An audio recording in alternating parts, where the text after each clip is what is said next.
I believe that there are three types of people in this world. The pessimist, who finds something bad within anything and everything around them. The optimist, who can be quite charming, but whose ideas and views are usually unrealistic. And then the realist, who again take everything around them, find the bad in it, turn it good, and take those opportunities. A simple quote paraphrases this into a perfect example. William Arthur Ward once said, "The pessimist complains about the wind. The optimist expects it to change, while the realist adjusts the sails." I will analyze this quote in three different ways. 1, a personal example. 2, an incident from the person who revolutionized modern-day America. And 3, an event that happened to the most prolific inventor of all time. First, let me start my analysis on this quote by a personal experience. The opponent from the enemy team whirled around, his elbow hurtling itself in my face. Sure, my face hurt, but I was more worried about something else. My glasses. They had flown off, and they were on the ground. They were broken, right here. I felt devastated, and I felt very pessimistic about the rest of the basketball game. I felt like we could not break the 2-point lead that they had within 1.7 seconds.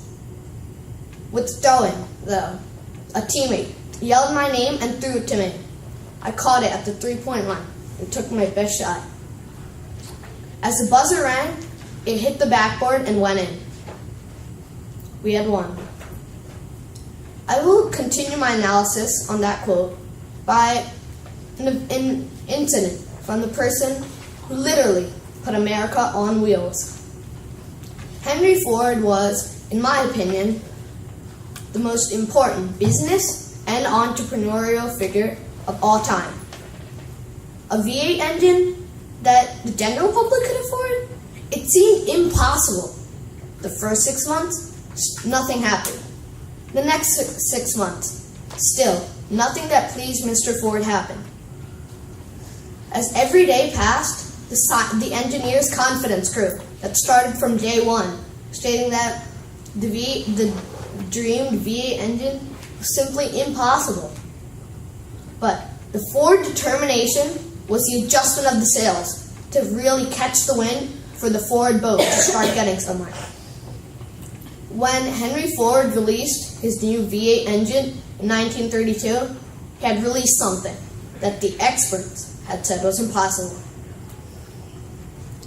Completing my analysis on the quote, I will talk about an event that happened to a person that we all know, Thomas Edison.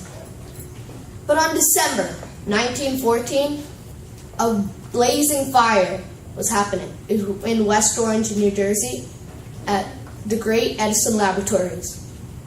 Within one night, $2 million worth of equipment of Edison's was up in flames. When he spotted his son Charles, he said, "Where is your mother? Find her. Bring her here. She'll never see anything like this as long as she lives."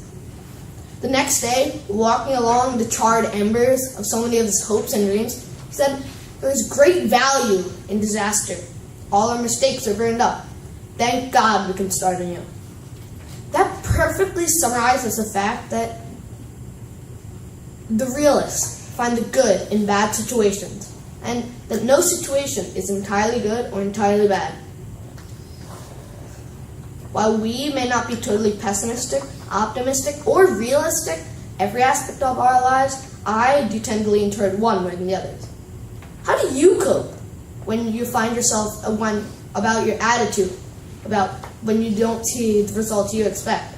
Do you find yourself adjusting your own sails? Thank you.